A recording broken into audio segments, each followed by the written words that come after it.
Si Eric ay lumos ng Maynila sa unang pagkakataon para sundan yung may niyang si Badong na tinaguriang Manila Boy para makapaghanap na rin siya ng trabaho dito.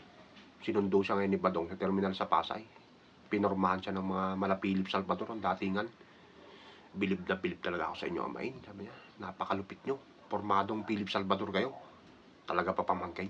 Sabi ni Badong, ay upo. Eh bakit ka ba naluwas? Eh gusto ko rin po kayong sundan nga niya kasi bilib na bilib po kami sa ating baryo. Isa na po kayong Manila Boy ngayon. Eh kumain ka na ba? Sabi ni Badong, ay hindi pa nga ako eh. Eh tara muna sa mall nga niya at ipapasyal muna kita bago tayo umuwi. Maraming pagkain sa mall. Eh sige po. Pagdating nila sa mall ngayon, habang naglalakad sila, nakakita sila ng isang dicer na namimigay ng British food. British po ba yan, sir? Sabi ni Badong. Ay, opo, sir. Bigyan nyo nga ako kami ng tigisa. Tama-tama kanya, makakalibre tayo dito, pamangking.